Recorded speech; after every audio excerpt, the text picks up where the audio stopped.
แล้วพวกเฮามีชีวิตอยู่เฮ็ดหยังเนาะเป็นตาหน้าเบื่อหน่ายเนาะพวกเจ้าบ่เบื่อบ่จักเป็นจังได๋ก็เป็นเบื่ออีหยังจะเกิดมาเฮ็ดหยังก็ถามอยู่เบื่อบ่เขายังสินเจ้าหัวจะมีชีวิตอยู่ไปต่อไปเฮ็ดหยังเนาะจักยามใดสิตายนะ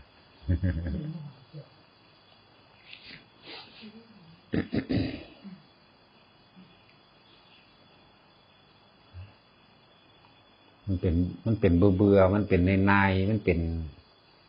คือบ่มีชีวิตชีวาอีหยังนี่นะเป็นจืดๆนะ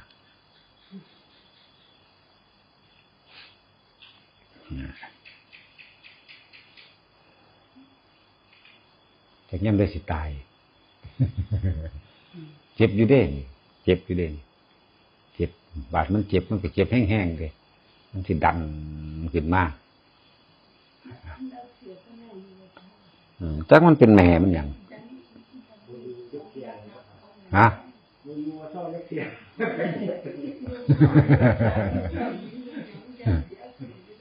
เฮ็ดไปโลดแล้ว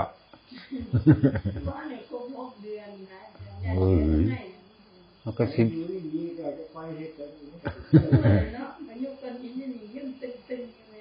เอาก็บ่อยู่เฮ็ดจักสิอยู่อีหยังเว้ยแล้วมันเป็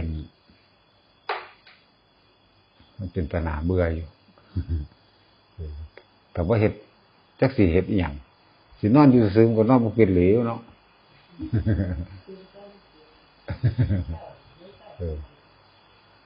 อ่านหนังสือก็อ่านอยู่ท่องอยู่ฟังเทศน์ก็ฟังคือกันแม่นบ่ฟังไปอันใดมันกัดมันเวลาเฮาฟังเวลาเฮาอ่านเวลาใดมันก็ม่วนลงมาใจคือเก่าอยู่นะองค์ใดเทศหลวงปู่หลวงตาองค์ใดเทศหรือว่าในพระไตรปิฎกเป็นพระรุ่นพุทธกาลจังซี่มันก็ม่วนลงมาเป็นอันเก่าอันเดียวกันนั่นนะแต่ว่าหังเบิ่งหังฟังหังอ่านอยู่แบบก็มีร่างกายอยู่ก็สิจงมันไว้เฮ็ดหยังความรู้อีหยังมันก็นั่นแหละความรู้มันก็ม่วนลงมาใจอันเดียวอยู่หั่นน่ะเลยหาเฮ็ดประโยชน์ดีกว่าเจ็บสร้างแมงบอกว่าว่ามันเป็นดันๆสิเป็นจุกๆมาลิ้นปีดอกแต่ว่าเจ็บปกตินี่คืออยู่หนังท้องมันเป็นอยู่หนังท้อง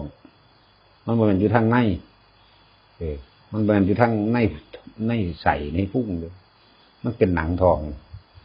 คือจังมันถึงยุมไว้แล้วมันจะขยายออกมันเป็นอยากขยายออกมา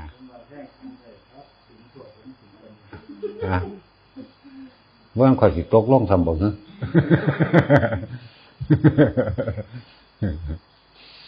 คือยังดึงพวกเจ้าขึ้นจากน้ำพวกเจ้าซัดค่อยก็ลงแท่นพวกเจ้าก็ขึ้นนั่นแหละ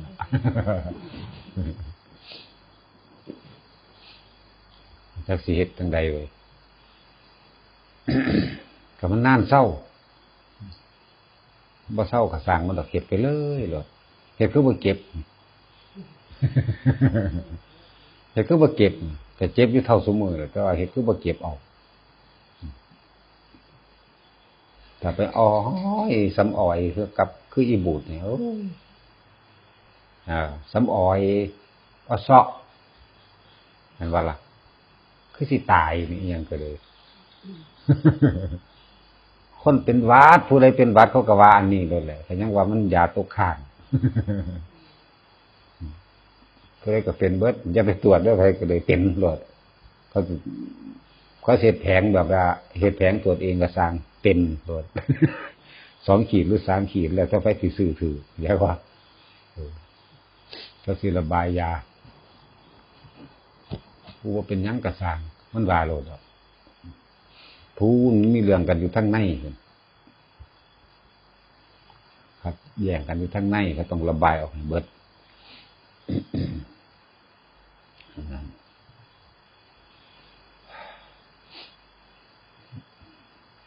พยายามที่สิเฮ็ดใจมันแข็งแกร่งไว้เอาเด้อ ครับมันสรุปลงแล้วใจเฮาบ่ป่วยจักเทื่อใจนี่บ่เคยป่วยบ่ได้เคยอ่อนแอได้ใจมีแต่ศูนย์ให้ร่างกายซั่นมันเป็นแมวอย่างเดียวมันสิคัดแต่เฮ็ดบาดเวลาเจ็บแห้งฟึดใส่มันแห้งๆได้บ่ได้สะอ่อนเด้เอาเบิ่งดูมันสิแตกออกบ่หั่นตัวสิไปเบิดสิคิดว่าสิอยู่ซื่อๆบ่ได้เอาเสาะซ้ำอ้อยปานนั้นเด้ถ้าว่าด่าไปในหันก็ว่ามาได้อีหานี่ก็เลยเนาะสุดนี่สิบ่ดังซ้ำอันสุดอย่าล่มกับตาจุ้ยดอกสุดอันนี้แต่ว่าอย่าล่มกับตาจุ้ยดังได้สุดนี่โทรหากันยามเช้านะเป็นจังได๋นะหนาวอยู่บ่ว่าดิหนาวอยู่ทั้งตัวเพิ่นว่าห่มผ้าบ่ล่ะว่าซั่นห่มอยู่แต่ว่ามันนั่งเมื่อขอสิแจ้งว่าซั่นทั้งสั้นแล้วบ่จักรักษาตัวเองว่าดิก็สั่นกับมาใช่ไหมว่าดิม่วนอยู่ทางหมดก็ฟังเขาหัวว่าซั่นเนาะไปได้นี่ล่ะซั่นฮอดบ่เฮ็ดน้ำร้อนไปเฮาไม่ไปเลยไงพอถ้ามีว่ามาทะเลจังไปทางใดวะคือไปเห็นต้มยังไงอ่อนหลอดเลยสุดนี่ดังสุดเลยก็ฟังยิงเขาหัวอยากตายผู้จอบตาหัวย้ายฝ่ายสิบ่หัวแขวบักใหญ่ออกมาเนาะดังเสลออยู่เสลอได้นั่นก็ได้บ่ได้เต็มปานใดเด้ทางเดิมก็เลย150ยิบจักก็สิยิบซิกแซกไปทั่วที่หมดแล้วมันอยากหัวยิ่งแขวใหญ่ขึ้นสั่นหลายคนดังอยู่สุดนั่นหลายวิวอยู่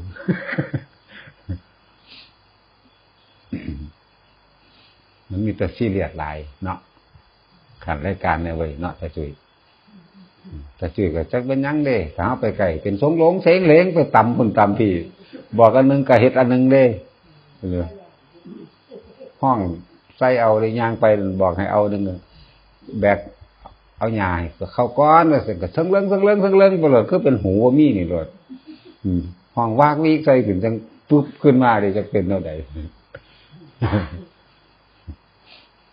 ย่างไปเบิ่งอันพุ่นอยู่ก็เฮ็ดหยังบ่ถูกเด้เป็นปุ๊บปักอยู่นำกันเฮ็ดนำกันดีอยู่แต่ว่ามีแต่ถึกด่าเด้เดี๋ยวบ่มีแนวสิด่าก็เฮ็ดตาทะเลาะเดี๋ยวเบิ่งซื่อๆนี่ล่ะโอ้จักกูอยากด่าก็เบิ่งซื่อๆนี่แหละเอาดีพอไปบอกให้เฮ็ดจังซี่ก็เฮ็ดบ่เป็นเด้อโอ้ยเอาอยากเฮ็ดจังซี่ก็เฮ็ดโลดบ่จักสิบอกมีแต่หัวล่ะกับหลับไปเลยหลับแล้วก็แล้วก็รับค่าเหล้าเด้อล่ะขึ้นแล้วแต่เช้าเฮ็ดจังได๋ดอกรับค่ารับแล้วก็ออกไปดอกจักไปยามใด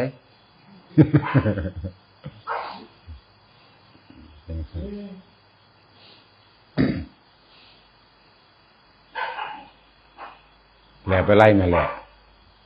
ไปไล่มันไอ้บ้านถ้าเขาบ่ไปฆ่ามึงตายเบิดแล้วป่านสิบอกไต้บ้านพวกเมืองกินหมาเบิดอยู่คือสิเอาให้เขาซะหนอให้มันท่านเนื้อท่านหนังบ่มันได้บุญแน่เนาะมีแต่หมาดำทั้งกองมาแต่ทางทาแลก้อยพุ่นเด้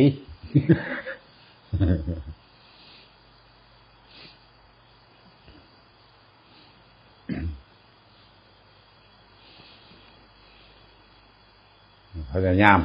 แต่เฮาหันมาเรื่องความของเกี่ยวความผูกพัน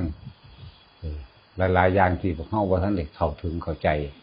หลายๆอย่างที่พวกเฮาบ่ทันได้ท่านอารมณ์ของเจ้าของเอง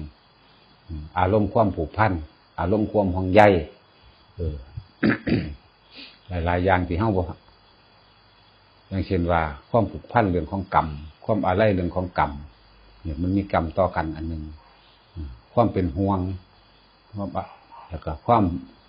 มบ่รู้ในการที่สิปรับจิตปรับใจในการเรียนว่าปรับใจว่างใจแบบใดกับบุคคลที่มีความของเกี่ยวในความผูกพันนั่นแหละถึงแม้ว่าสิจำท่านใดก็คือว่ารู้วิธีว่าเหตุจังซั่นจังซี่บางที่มันก็ขาดบ่ถึงยินบอกว่า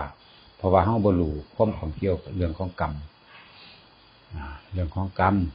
เรื่องของความผูกพันจังซี่วิธีวางใจเพิ่นก็สอนไว้แล้วแหละแต่ว่าเฮาหังบ่เข้าใจในคำว่ามัชฌิมาปฏิปทาคำว่ามัชฌิมาวางใจเป็นกลางจักสิกลางแนวใดบ่ทันเข้าใจจังบางที่เพิ่นเว้าง่ายๆเด้จิตที่ถูกโลกกระทำกระทบแล้วย่อมไม่หวั่นไหวนี่ก็เอิ้นว่าวางใจเป็นกลางบ่หวั่นไหวกับคำสรรเสริญกับคำนินทาบ่หวั่นไหวกับลาภได้ลาภเสียลาภไปบ่หวั่นไหวกับยศเสียยศบ่หวั่นไหวกับความคำว่าสุขและทุกข์นั่นเองคำว่าบ่หวั่นไหวคือบ่คิดนำจักอย่างนั่นเองแต่ว่าคุกคีอยู่กับมันแต่ว่าบ่ติดมันเปรียบเสมือนว่าคือหยดน้ำบนใบบัวนั่นแหละก็อยู่ในดอกบัวแหละแต่ว่ามันกิ่งไปได้ทุกทีหังบ่ได้ติดเอาอีหยังในบัวนั่นเองถ้าเฮาทำใจเป็นกลางได้ลักษณะนั้นมันก็พ้นเลยแล้วก็มีชีวิตอยู่ต่อไปโดยเฉพาะการสร้างความดีเท่านั้นความเลวเฮ็ดจังได๋มันก็บ่เฮ็ดอยู่แล้วเพราะว่าเฮารู้อยู่แล้วว่ามันสิเป็นของติดเข้าไปในใจติดเข้าไปคลายยากนั่นแหละจึงว่าคนเฮานี่ว่างสุขบ่เป็นจึงมีทุกข์อยู่ตลอดกาลที่เพิ่นว่าอัตตาตัวตนถ้าคำว่าอัตตาตัวตนตัวเดียวมันก็รวมเบิดแหละทั้งบุคคลอื่นในบิดามารดาปู่ย่าตายายญาติพี่น้องผัวเมียลูกหลานเลนหลานล่ามออกไปจนถึงว่าสัตว์เลี้ยงของกูที่หน้ากูล่ามออกไปเรื่อยๆเพราะว่าเฮาบ่ทันรู้จักวิธีขจัดมันใส่คำว่าเป็นกลางบ่เป็นส่วนมากมันสุดตรงผุ่นสุดตรงพี่บ่สุดตรงเรื่องหนึ่งกับสุดตรงเรื่องหนึ่งนั่นเองทั้งเบิดในการปฏิบัติธรรมทั้งเบิดเพิ่นก็แค่ว่าให้อยู่กลางมันให้ได้ในคำว่าสุขคำว่าทุกข์แต่ว่าวิธีวางใจของเฮามันบ่รู้เท่าทันอารมณ์มันเลยวางบ่ได้ย่อมมีเหตุผลเข้าข้างเจ้าของเองคำว่าเหตุผลเข้าข้างล้วนแล้วแต่เป็นอนุปาทานทั้งเบิดอนุปาทานเด้เหตุผลสิมายกอ้างเพื่อว่าสมมุติว่าเฮาทำผิดเละนึงหรือว่ารู้เท่าบ่ถึงการจังซี่สิมีเหตุผลมาอ้างจังซั่นจังซี่คือโยนความผิดให้ดินฟ้าอากาศโยนความผิดให้สิ่งของโยนความผิดให้สัตว์โยนความผิดให้บุคคลผู้อื่นเนี่ยเอิ้นว่าอนุปาทานทั้งเบิดแต่เฮายอมรับความจริงว่าในใจเฮาเนี่ยเฮายอมรับความจริงว่าเฮาผิดจริงเฮาสิแก้ไขถ้าคนยอมรับในความจริงความผิดจริงมันเอิ้นว่าเป็นผู้มีสติละเด่นแต่ว่าถ้าว่ายอมรับในความจริงคือใช้แก้ไขแก้โตไปเรื่อยใช้แล้วก็แก้โตไปเรื่อยนี่สิบ่ได้ความจริงแต่คนยอมรับความจริงปุ๊บสติของเฮาเริ่มแยกแยะผิดถูกดีชั่วได้ออกมาแล้วนะส่วนมากสิบ่ยอมรับโทษพุ่นโทษพี่หลายอย่างที่เฮาบ่ทันได้เข้าใจในตัวเองพอทุกคนก็คือว่าปรารถนาสุขนั่นเองความปรารถนาสุขทั้งเบิดคือความทุกข์ก็คือปรารถนาทุกข์แม้นบ่ได้ปรารถนาคือกันคนเฮามันตาเดียวเอาเฉพาะทั้งสุขทั้งทุกข์บ่ได้ปรารถนาแต่ว่ามันก็มาเพราะว่าความปรารถนานั่นเองจึงรู้บ่เท่าทันอารมณ์ความยินดีพอใจนั่นเองแต่เฮารู้เท่าทันตัวนี้ยังว่านั่นแหละคนเฮาทุกข์เพราะว่าความคิดนึกตึกตองในความปรารถนาสุขหรือความอยากได้ทางใจหรือให้ถูกต้องกับอารมณ์ของเจ้าของเองคนเฮาสิสุขสิทุกข์ขึ้นที่ว่าสุขทุกข์อยู่ที่ความคิดน่ะมันถูกต้องเบิดแล้วแต่ว่าเฮาแปลบ่ออกก็คือ คนทั้งโลกก็คิดเอาไปในทางที่เข้าข้างเจ้าของนั่นเองบ่ว่าสิเป็นเรื่องผิดก็สร้างเรื่องผิดก็เข้าข้างเจ้าของว่าเจ้าของมีความสุขอันใดที่มันไม่ปนไม่แปลกไม่เปื้อนไม่คละเคล้าไปกับทำให้บุคคลผู้อื่นเดือดร้อนเสียชีวิตและทรัพย์สินอันนั้นบ่เป็นความสุขเด่นเป็นที่มาแห่งทุกข์แบบแยบคายความสุขอันใดที่เกิดขึ้นว่าไม่ทำให้บุคคลผู้ใดผู้หนึ่งเดือดร้อนเสียชีวิตและทรัพย์สินอันนั้นแหละจังว่าเอื่นว่าความสุขแน่ แต่ว่าความสุขที่แท้จริงถ้าก็คือว่านิพพานังปรมังสุขังเท่านั้นแหละนอกนั้นมีแต่สุขหลอกๆสุขลุ่งเรื่องนั่นเองสุขที่เข้าข้างเจ้าของเองนั่นแหละ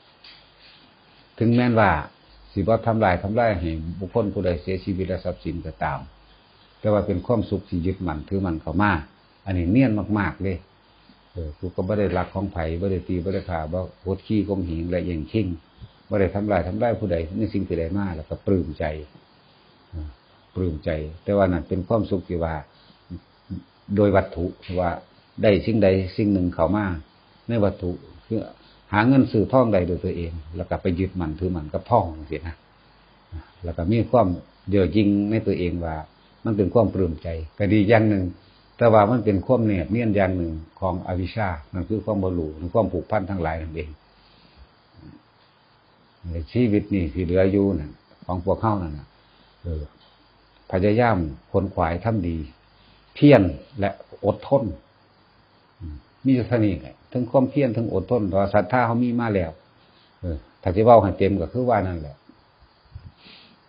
เป็นผู้มีศรัทธาแต่ว่าต้องเป็นศรัทธาพละมีความเสื่อมั่นในตนเองมีความเสื่อมั่นแนวทางข้อปฏิบัติพร้อมแล้วก็มีกำลังกล้าพร้อมศรัทธาพละเมื่อมีศรัทธามีกำลังแล้วก็ต้องมีวิริยะพละวิริยะคือความเพียรกล้าได้บ่ได้อ่อนแอท้อถอยแม้นสิเมื่อยแม้นสิล้าแม้นสิค่าหยังก็แล้วแต่เถอะในช่วงเวลาที่เฮาสินอนแล้วหรือเก็บไข้ได้ป่วยก็สร้างศรัทธาพละวิริยะพละสติพละเป็นผู้มีสติที่มีกำลังระลึกนึกหาสิ่งที่เข้ามาเป็นเครื่องประกอบกับการที่สิมาปฏิบัติธรรมกับการที่สิมาเพื่อละกิเลสละตัณหาละทุกข์ที่เจ้าของบรรลุนั่นเองนั่นแหละ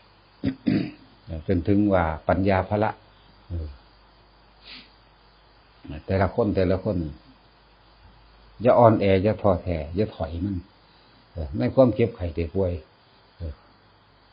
ร่างกายอันนี้ป่วยอยู่ตลอดการทุกเมื่อนั่นแหละเจ็บปวดอยู่ตลอดแต่เฮาเฮ็ดคือมันบ่เจ็บนี่ก็แล้วเฮ็ดได้บ่ล่ะอย่าต้องหวาดเฮ็ดได้บ่มันบ่ทันเจ็บสิ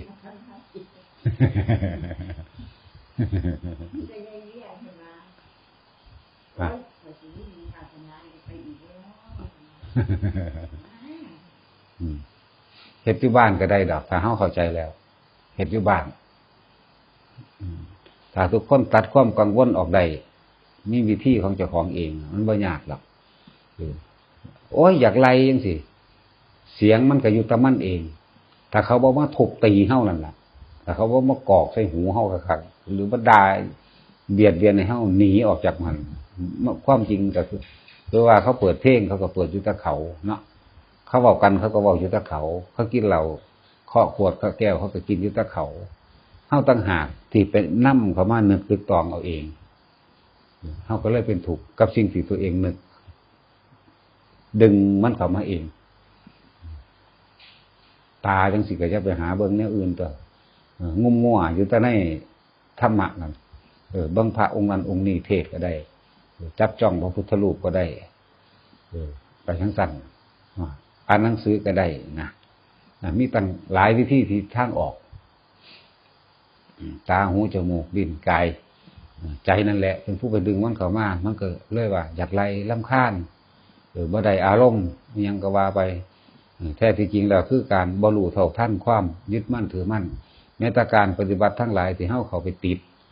ดในสมาธิคือติดความสงบนั่นเองเข้าใจว่าความสงบนั่นน่ะจะต้องเงียบจะต้องบ่มีสิ่งรบกวนเด้อันนั้นว่าว่าติดเด้นั่นน่ะนี่คือความบรรลุของเฮานั่นเอง ความบรรลุสงบที่แท้จริงต้องสองอย่างเป็นเครื่องประกอบกันเจโตวิมุตติคือความสงบทั้งการคิดบ่คิดอย่างอื่นคิดแต่เรื่องธรรมก็เอิ้นว่าเจโตวิมุตติแล้วล่ะบ่ถึงขั้นว่าดับเพิบแบบบ่รู้เรื่องหยังดอกมันก็เป็นระดับของมันอยู่ ถึงว่าฌานที่หนึ่งนี่วิตกวิจารปิติสุเอกคตาหูได้ยินตาก็เห็นจมูกก็ได้กลิ่นหูได้ยินตาเห็นจมูกได้กลิ่นนั้นสิกินอยู่กับสร้างแต่คนทำฌานเป็นแล้วมันบ่ได้ยากเด้ตาหูจมูกลิ้นกายนี่สัมผัสสัมพันธ์ได้เบิดทุกอย่างแต่ว่าไม่นำเข้ามาคิดเท่านั้นนึงเด้ถึงว่าเฮาบริกรรมภาวนาอันใดอันหนึ่งเป็นอารมณ์จับลมหายใจอยู่หรือมีคำบริกรรมภาวนาพอจังซี่ตามันก็เห็นหูก็ได้ยินกินในหูดังนี่ก็ได้คือกันแต่ว่าเฮาไม่หงุดหงิดไม่รำคาญไม่ไปดึงเสียงเหล่านั้นเข้ามาใช่ล่ะถ้าไปดึงเสียงอันนั้นเข้ามานั่นก็คือว่านั่นแหละมันบ่สงบฌานนี่จะได้ไปบ่แม่นว่ามันบ่ฮู้หยังเลยเด้บ่แม่นว่าเงียบทึบแล้วก็ไปเข้าใจบางคนบ่ทันได้ถึงขั้นว่าถึงฌาน4จักเทื่อซะเลยซ้ำไปแต่ว่าไปจดจำอ่านมาว่าฌาน4เพิ่นอธิบายแปลไปจังซั่นจังซี่นะก็เลยว่าอยากเป็นจังซั่นมันก็เลยบ่เป็นจักเทื่อเพราะว่าค่าคิดให้มันเป็นบ่เป็น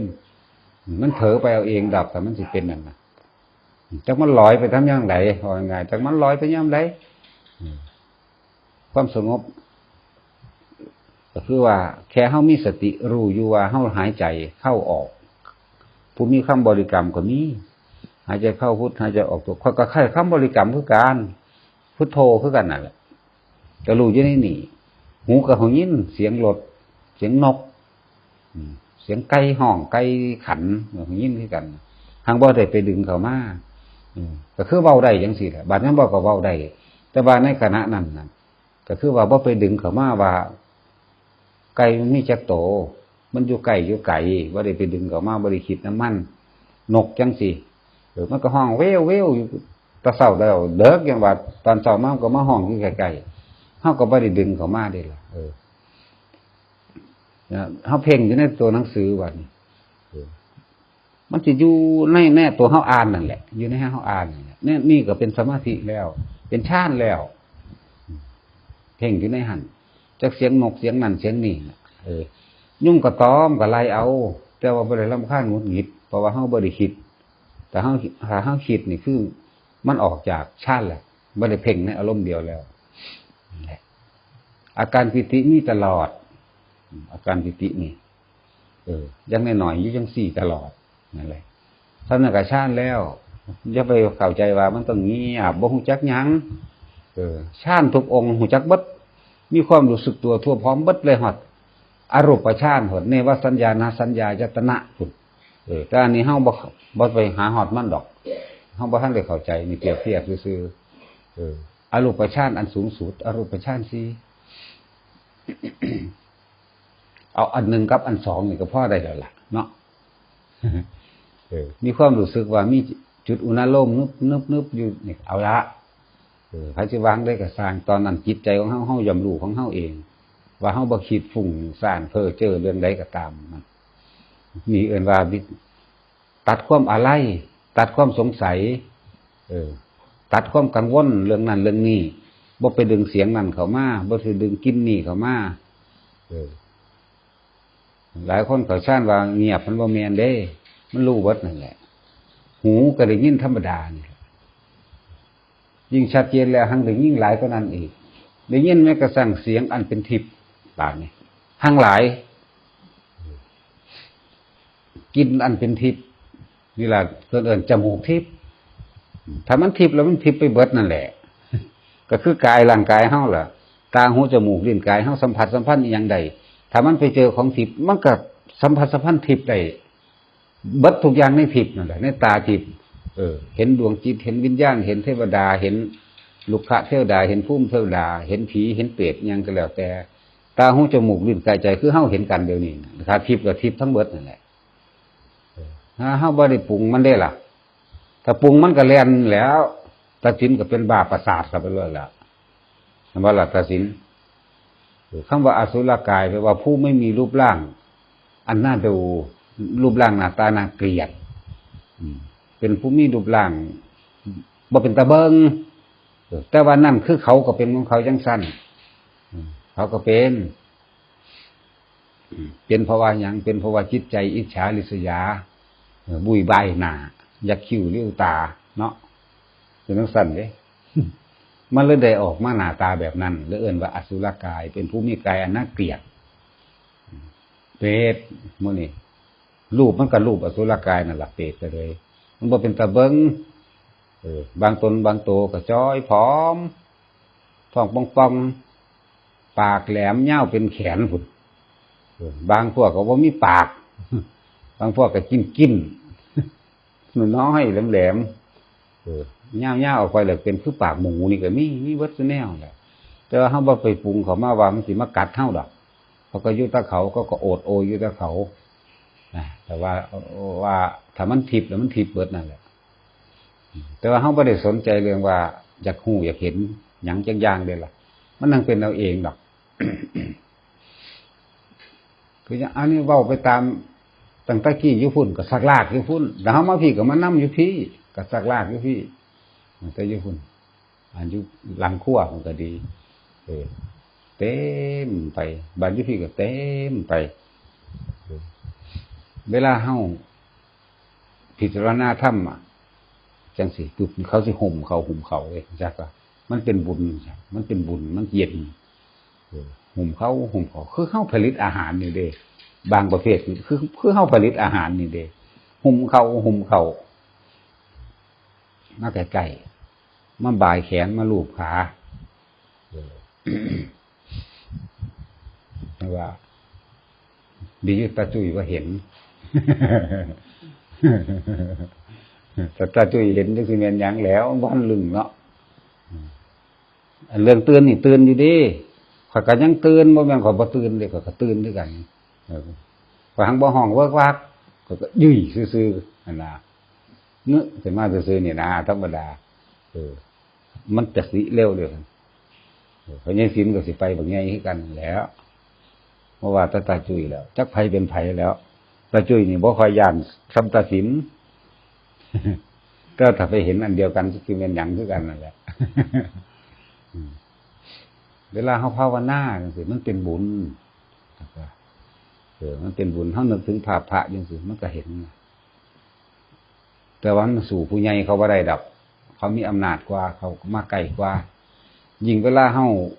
ทำตัวมันผุดขึ้นมาแล้วเฮาพยายามคือ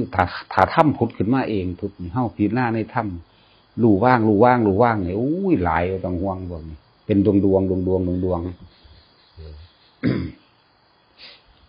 บางถ้าเป็นพวกเทวดาบางจำพวกก็ใส่สุดสีเขียวอ่อนต้องกล้วยอ่อนบางพวกก็ใส่สุดสีชมพูอ่อนนะแต่ก็ขาวนวลจังซี่นะแล้วก็เหลืองจังซี่นะแปลงสันถ้าเป็นพวกสูงขึ้นไปอีกพรมออกไปลักษณะเขียวฟ้าหรือฟ้าใสไปเรื่อยหรือค่อยๆขึ้นเป็นประกายผึกว่านะพวกค่อยเป็นประกายมันก็เห็นอยู่ของมันจังสันกับกายทิพย์นี่แหละกายทิพย์บางองค์เพิ่นก็เอิ้นอธิสมานกายมั่งกายทิพย์มั่งหรือเอิ้นวิญญาณก็แล้วแต่เถอะเพื่อคนเข้าใจง่ายเวลาถ้าเฮาอุทิศบุญจากการทานจังซี่พวกต่ำๆนี่เยอะพวกต่ำๆเขารับได้สำนั้นบุญอันเกิดจากการให้ทานเฮาก็ระลึกเอาแต่อดีตชาติตอนต้นพุ่นล่ะระลึกมาผลพึงมีแก่ข้าพเจ้าเพียงเท่าใดขออุทิศให้หมู่สรรพสัตว์ทั้งหลายไม่มีที่สุดไม่มีประมาณแล้วก็เน้นเลยว่านี่อสุรกายเปรตยักษ์นาคครุฑคนทันกุมพันนี่คือพวกต่ำๆมันว่าสุรกายเปรตยักษ์นาคครุฑคนทันกุมพันไล่ไปเลยพวกนี้คือมันรับได้ทำนี่บ่อาจสามารถรับในอำนาจฌานบ่อาจสามารถรับได้โดยบานี้อันเกิดจากปัญญาการพิจารณาธรรมจังซี่นี่พวกสูงขึ้นไปรับคำว่ารับของเขาคือเข้าใจอยากบอกเขาได้ทำข้อนี้แล้วเขาเข้าใจเมื่อเขาเข้าใจแล้วก็ในการบรรลุของเขาก็มีของเขาขึ้นไปก็มีนะ พวกฆ่ากับฆ่านะพวกขึ้นกับขึ้นจังซี่มันเป็นลักษณะนั้นแล้วพวกผีพวกเปรตต่ำๆจังซี่มันสิไปรับสิ่งจังซี่ได้บ่แม่นบ่คือเฮาบอกว่าคือเฮาบ้านเฮาส่วนกันมานั่งภาวนามันยากโลดดอกมันเข้าวัดบ่หลมบ่ทันหลุดทันพ้นเห็นบ่มันสิไปจังซั่นว่าไงคุณยากใบบ่ทันได้ดอกยังยากอยู่บ่ทันหลุดพ้นดอกว่าซั่นแต่หลุดพ้นแล้วมึงสิมาแม่มึงหยังก็เป็นจังซั่นแล้วจังว่าทุกพวกเฮาถ้าเวลาเฮาเฮ็ดบุญอิหยังก็สร้างมีความหมายเบิดเด้มีความหมายแล้วก็มีคุณค่าสำหรับญาติโดยเฉพาะญาติสิมีความหมายและมีคุณค่ามากๆเด้ที่พวกที่ตกต่ำเนี่ยนะบางประเภทสู้ว่าเฮาเข้าฌานได้เนาะบางประเภทนี่บ่อาจสามารถสิดื่มดำกินตัวนั้นได้แต่ว่าอยู่ห่มได้เปรียบเสมือนว่าไปอยู่ในห่มคือเฮานี่เป็นต้นมันใหม่ใหญ่ขึ้นมันมีห่มเข้าไปอยู่ไกลอยู่ใต้ห่มจังซั่นความแผดเผาในกายมันก็ลดบ่มีนะแต่ว่าบ่อิ่มดอกแต่ว่ามันคือเฮาเมื่อยๆนั่นแหละเฮ็ดเวียกเฮ็ดงานหรือว่ามาจากให้จากหน้าเมื่อยนี่บ่ทันฮอดบ้านหรอกแวะพักห่มซะก่อนมันก็เซาแต่ว่าบ่ทันอิ่มแม่นบ่นั่นล่ะเปรียบเทียบแบบนั้นคือพวกต่ำๆสิเป็นจังซั่นแต่เฮาเข้าฌานถ้าพวกอีกพวกนึงเลยก็โมทนาทำกันบางพวกสวดมนต์จังซี่ก็ได้อีกระดับนึงเด้ได้อีกระดับนึงบัดนี้ในการพิจารณาธรรมยิ่งธรรมตัวมันผุดขึ้นมาของมันเองนี่อันสองระดับนี่สิบ่ได้พวกต่ำกับพวกกลางสิบ่ได้พวกสูงพวกที่ในขันธ์โสดาสกิทาคาอนาคาอย่างจังซี่เขาสิได้ของเขาต่างกันอยู่ได้เป็นสั้นแหละแต่ช่วยแล้วว่าหูเมื่อยยังดอกเฮาลุกแต่ดึกๆ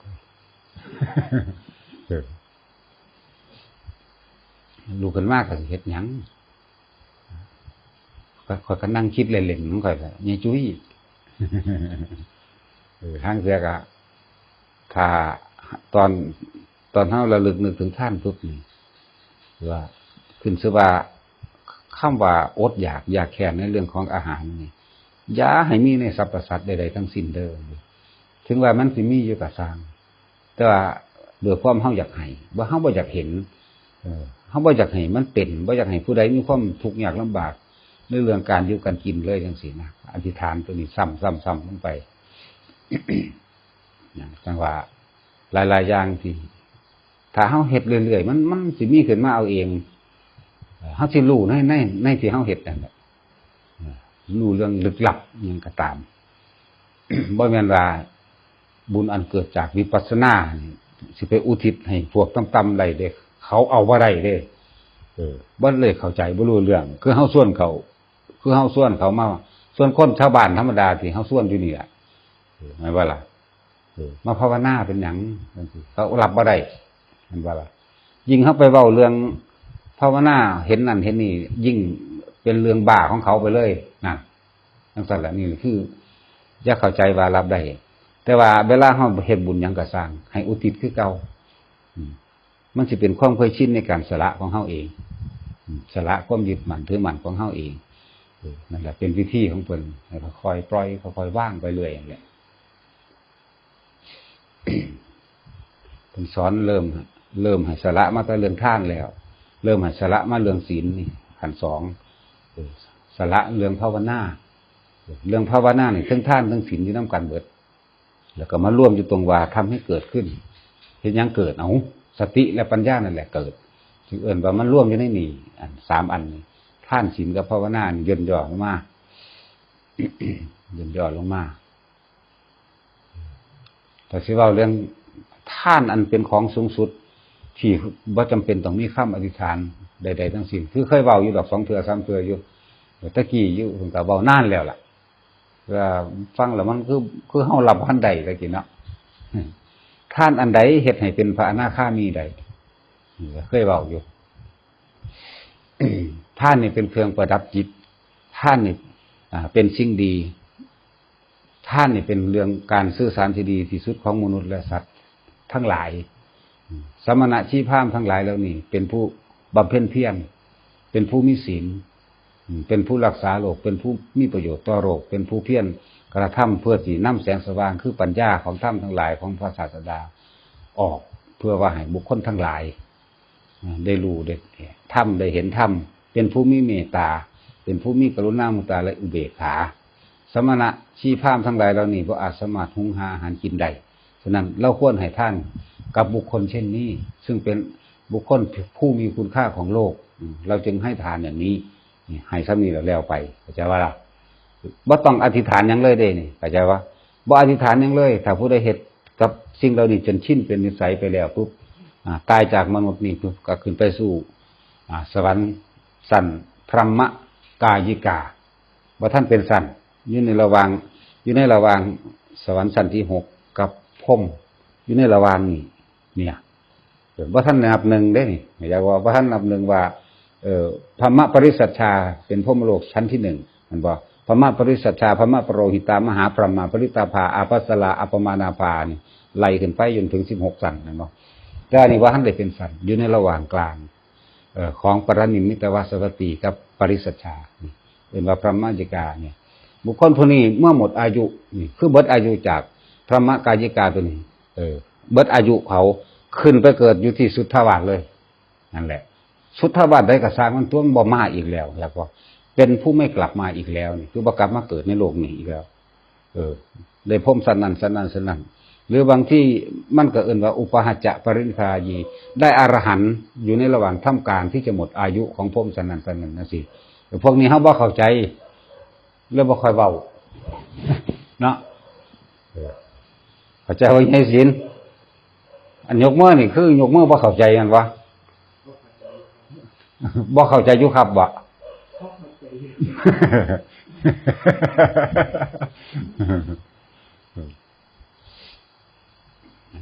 มันเปรียบเทียบง่ายคักแล้วง่ายแล้วซั่นนี่พอเข้าใจอยู่แต่ว่าด้วยความเคยชินของเฮาเนาะมันก็เลยต้องปรารถนาอยากร่ำรวยล่ะอันดับหนึ่งที่นี่ว่างคำว่าอยากร่ำรวยออกปรารถนาพระนิพพานอย่างเดียววันเนาะเอานิพพานอย่างเดียวคนสิไปนิพพานได้คือคนที่รวยที่สุดนั่นแหละคือเขาบ่อยากได้หยังอีกแล้วเขามีพานมากแล้วดีบ่ดีในคณะศาสตร์นี่เนี่ยมันสิมีอีหยังต่างๆหล่อหลั่งดึงเข้าไว้ซ้ำอยากว่าคือภาวนาไปเนี่ยอุ้ยกำลังสินแดงดิ้งไปเสือกไปเห็นเลขซะนานตัดได้บัดนี้นานความโลภมาตัดแล้วได้บัดนี้อีหลีได้มันสิดึงอีหลีเด้ไปซื้อปั๊บเฉียดน้อยบ่ขึ้นบ่ลงกับบ่กลับว่าเด้นั่นบัดนี้เสียดายเด้อยากเป็นอีกนี่ซ้ำนี้มันก็ลั่งคนได้แล้วก็ต้องห่วงนั่นว่ายังศีลถ้ากันถึกว่าล่ะว่าได้ใกล้จังไงหืยแต่สิว่าเสียดายเงินได้สูก็ว่าบ่ได้เพราะว่าไอ้นั่นก็หาเลี้ยงลูกเลี้ยงผัวมันถ้ากันไปซื้อลอตเตอรี่เนาะก็ต้องปล่อยไปสัตว์โลกก็เป็นไปตามกรรมตัวก็อาชีพเขาเนาะแต่ว่ายศนะก็จังสั้นแล้วก็จังสั้นแล้วแต่ว่าจะซื้อมันบ่ถึกนี่จังสิก็มันก็สิขวางอีนั่นเฮาไปขวางกันทำมาหากินของเขาเฮ็ดหยังแล้วไปเลยนะปล่อยไปสัตว์โลกก็เป็นไปตามกรรมก็จังสั้นแล้วหลายอย่างคนพ่อบ่แห้งเลยจังไปนิพพานได้คือมันพ่อเบิดนั่นแหละบารมี10จริงๆมันเต็มแล้วแต่ว่ายังเศษกรรมเท่านั้นที่เฮ็ดให้ทุกข์ยากหรือว่าเฮ็ดให้ป่วยหรือเฮ็ดให้ยังก็แล้วแต่ตายก่อนอายุหรือพระอรหันต์ที่ได้อรหันต์ในเมื่อนั้นแหละก็ตายทันทีเลยส่วนมากสิเป็นฆราวาสเพราะว่าตันกรรมของเพิ่นมาตัดรอนแล้วเพิ่นก็ต้องตายได้อรหันต์เมื่อนั้นก็ตายเมื่อนั้นลักษณะนี้พระเจ้ามันเต็มมันพ่อเลยล่ะกรรมมันเป็นอุปคาตกรรมตัดรอนออกมาบางองค์ก็เป็นอรหันต์แล้วแต่บ่เคยกินข้าวอิ่มจักเทื่อก็มีที่กินข้าวเจ้าเต็มแล้วนี่พวกประเภทว่ากรรมขวางลาภเวลาคนที่ท่านนั้นทั้งนี้ห้ามไว้จะเอาไปอันนั้นไปอันนี้ไปอันนี้เพิ่นบ่กินดอกจังซี่นะเอิ้นว่าขวางลาภขวางท่านเขาอันนี้เพิ่นก็มีหลายแล้วอย่าเอาไปจังซี่พวกนี้ทุกข์ จนแม้กระทั่งปัญญาสิเลยสั่งไปจนปัญญาธรรมบ่เกิดถ้าธรรมบ่เกิดโลกก็บ่เกิดคือกันนั่นแหละเฮ็ดหยังก็ฝืดเครื่องติดกันไปเบิดปล่อยไหมยิ่งท่านนี่ผู้ใดที่ท่านหยังก็สร้างคือเขาพากันไปเห็นว่าวัดนั้นวัดนี้มีอันนั้นอันนี้เบิดแล้วโอ้ยสะออนของเขาเจ้าเนาะเลยต้องนั่นแหละใช้ของเจ้าของมีอยู่บ่ถามเจ้าของเบิ่งดูอุ้ยอย่าเอาไปเขาเจ้ามีคักมีเบิดแล้วเนี่ยก็เขาเจ้ามีมันบ่แม่นเจ้าของมีเนาะมันว่าอย่างคุณก็ทั้งสี่แหละนี่แหละบัดนี้ผู้ให้คำแนะนำว่าอย่าเอาไปเขาเจ้ามีเบิดแล้วเพิ่นแม่นได้เนาะเนี่ยผู้นี้ได้รับกรรมใหญ่ผู้ไปว่าอย่าเอาไปจังซี่นะเพียงสั้น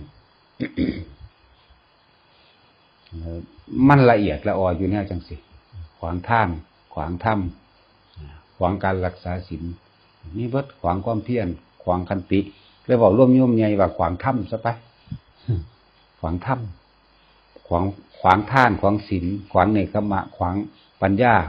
ขวางวิริยะคือความเพียรขวางความอดทนของบุคคลทั้งหลายยะขันติสัจจะขวางความเป็นจริงขวางความจริงนั่นสิสัจจะอธิษฐานขวางอธิษฐาน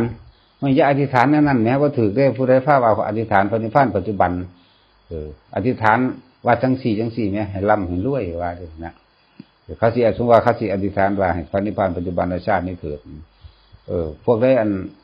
อธิษฐานคำว่าขอนิพพานปัจจุบันชาตินี้เกิดม่านจะเอาเต็มที่เด้เดี๋ยวว่าล่ะเครื่องทดสอบที่มีเครื่องทดสอบเฮาให้เต็มที่คือกัน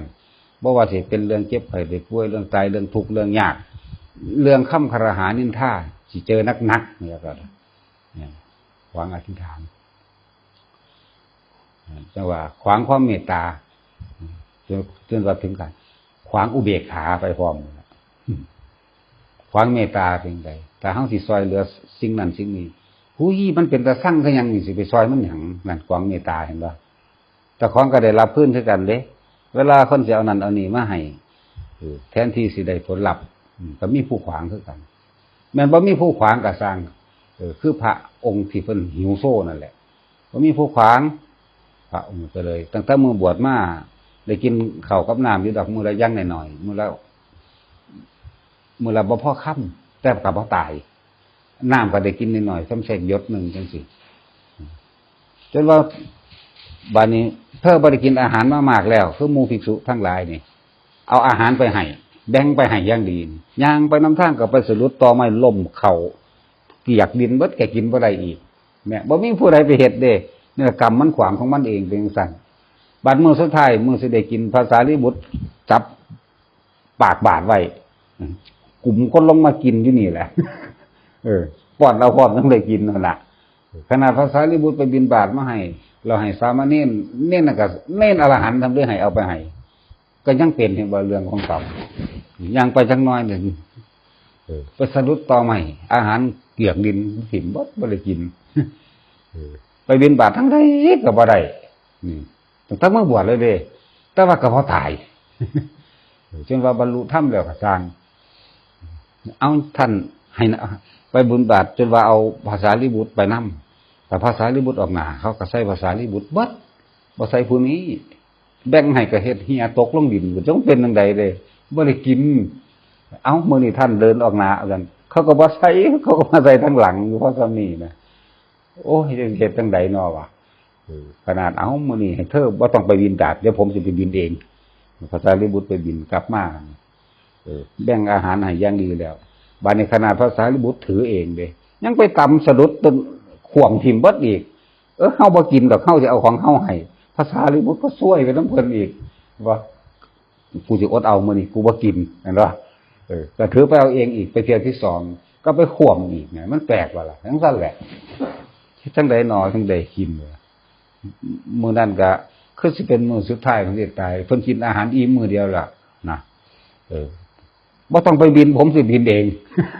ถ่าอยู่นี่ล่ะเอาบาดมาตั้งไว้จับปากบาดไว้ปุ้นก็ให้จับปากบาดไว้ป้อนใส่ปากเอานะภาษาลิบุตรได้ป้อนเอาเองหยัดใส่ได้จังได๋กินแถมจงให้เอาปากตรงบาดไว้ หยับใส่อิ่มแล้วนะอิ่มแหละนั่นแหละกลับไปตายซ้ำกินมื้อเดียวแนวนั้นแหละในการขวางลาภขวางทานขวางหลายๆอย่างในหั่นแหละที่จริงบารมีเพิ่นเต็มเบิดแล้วแหละแต่ว่ากรรมอันนี้มันมาตัดรอนแต่คนที่ไปนิพพานคือคนที่เต็มเดียวพ่อเบิดแล้วแหละนั่นแหละเฮ็ดให้หิวจังซั่นอดอยู่จังซั่นอย่าลืมอรหันต์ก็อดเด้ ธรรมดาฉะนั้นอย่าขวางธรรมร่วมเว้าสรุปร่วมเลยท่านศีลเนกขมะปัญญาวิริยะขันติสัจจะอธิษฐานะเมตตาอุเบกขาอย่าขวางเขาจักอย่างเพราะว่าทุกอย่างที่ขวางเขาคือขวางเราเองลงหาเฮาเบิดเดี๋ยวเอาได้ผู้ใดเดี๋ยวสิเอาหยังมาโอ้ยอย่าเอาไปเพิ่นนี่แล้วเพิ่นบ่อึดบ่อยากดอกอย่าเว้าเขาสิเอาหยังมาก็เอามาโลดแล้วก็ล่ะ พระท่านเพิ่นสิว่าสงเคราะห์คนยากกว่าเนาะเป็นสัตว์ได้ล่ะสงเคราะห์โลกกับสงเคราะห์คนยากก็คนทุกข์คนยากได้ล่ะเพิ่นยังสงเคราะห์ความหมายของเพิ่นคือคนบ่รู้จักพ่อเองนั่นสิเศรษฐีทั้งโลกแต่ว่าทุกข์โศกโดยธรรมเด้เห็นบ่ยากจนโดยธรรมคนพวกเพิ่นเลยเอิ้นว่าสงเคราะห์โลกสงเคราะห์คนยากคนจนบ่ยากได้จังได๋นี่แต่ถูกกับถูกหาอยู่ว่าจากมือพ่อเนาะแต่ได้ยินได้ฟังธรรมมันพ่อได้เปลี่ยนใจไหมอะไรได้ลักษณะนั้นฉะนั้นจึงว่าเฮาถ้าเฮาเฮ็ดคืออย่างเฮามีชีวิตอยู่เพียงมื้อนี้มื้อเดียวแล้วรีบว่าทำความดีเอาไว้เสียถ้าเฮาบ่ทำความดีความเลวมันเฮาบ่แสวงหามันก็เข้ามาเองเด้เข้ามาแบบไหนเข้ามาในความคิดนั่นแหละมันบ่ล่ะเข้ามาในความคิดนั่นแหละฉะนั้นจึงว่าถ้าบ่ทำทางกายใดก็ทำทางวาจาถ้าทำทางวาจาเลยก็ทำทางใจกายวาจาใจจังว่าเขาบ่อยู่ซื่อดอกถ้าบ่ได้ว่าประมาทอีหยังบ่ได้ว่าเจ้าของเป็นผู้รู้บ่ได้ว่าหยังอ่านแม้นสิเป็นพุทธปาทานของพุทธเจ้าพุทธอุทานพุทธเจ้าอภทานของพุทธเจ้าหรือพระสาวกแต่ละองค์มาก็สร้างธรรมมันจะรวมลงมาเป็นอันเดียวกันคือเก่าบัดนี้กระทำทางวาจานี่เด็กก็แสดงแจกแจงธรรมให้พวกเจ้าอยู่ซื่อบัดนี้เฮ็ดอยู่ไปอยู่มามันก็มีแต่ว่างก็ว่างมันสิอยู่บ่ประโยชน์หยังกายนี่มันก็แข็งแรงมาหาแม่มึงบ่ตัวบัดนี้คือเขาบ่ไปเฮ็ดประโยชน์ก็ซ่องเซาะไปล่ะเฮ็ดวิอยากจังว่าคือบ่เฮ็ดเรื่องนึงก็ไปเฮ็ดเรื่องนึงบ่ได้อ่อนแอเด้เฮ็ดให้มันตายยังไดมันสิตายมีชีวิตอยู่คล้ายๆกับลูกจ้างรอเวลางานเข้าใจบ่พวกเจ้าเคยไปทำงานโรงงานอยู่บ่เฮ็ดงานนั่นเฮ็ดจออยู่แต่มื้อเลิกเด้บ่ว่าเฮ็ดจอแบบสนุกสนานกับการทำงานเนาะกระเป๋ากับผ้าจังเจาะไว้ข้างหลังเฮ็ดก็สิเลิกงานนี่พวกนี้ก็เห็นพวกเจ้าก็อยากหัวโอ้ยไปทำงานลองหันบางนี้คือไปสวนนะพายกระเป๋าไปกระเป๋ามันนะมันก็สิเลิกเดี๋ยวนี้เข้าๆนี่ได้เดี๋ยวนี้กระเป๋าไผกระเป๋ามันยากกว่าสิไปทำงานได้แต่งตัวเอาอยู่ว่าซั่นเว้ากันสิว่าสิลงตัวกันได้เนาะจนเที่ยงแม้จังได้ไปขนาดสิไปก็ยังมุนมั่วกันอยู่เด้ผู้นั้นเอานั่นผู้นี้เอานี่ผู้นี้สิไปเอานั่นทั้งนั้นก็บ่ได้ต้องไปเอาทั้งนี้โอ้ยมีแต่ห้องใส่ตัวกันนี่มันบ่จักตัดให้มันเร็วๆแน่ฟุดฟัดนี่ยังเร็วๆแน่ได้จัง4นึงยังกระจุ๋มกระจิ๋มนี่นะคือพอผู้หญิงนั่นแหละสิไปมันก็แป้งพัดหน้าเขียนคิ้วเขียนตาเนาะแง่งใส่แง่งขวาเบิ่งดากมันก้นดึงส้นบางนี่ลงถ้ากูเลิกเป็นแบบนี้เขาสิเห็นดากกูงอนๆบ่นอเห็นบ่ล่ะถ้าปกมาไว้จัง4มันสิเป็นจัง4บ่นอนี่หาแนวมาท่าหน้าท่าตาจักเฟซออนอยู่บ่เจ้าเจ้าฮู้จักมอยเจอร์ไลท์บ่เจ้าเคยเอาไปสระผมบ่ฮะมันมีรุ่นใหม่อีกเด้อันนั้นสระอันนั้นอย่างเดียวฮู้จักบ่นั่นคนก็เอาไปสระหัวเด้อ่อนรู้จักบ่ล่ะเคยใส่บ่ อยากหัวแต่เงินนั่นแหละ พวกผู้หญิงมันมีอิหยังเบิดนั่นแหละหลายสิไปหยังกระโสเหล่กัน แต่งตัวหาเครื่องของสั่นแหละ เอาสมาทานซะ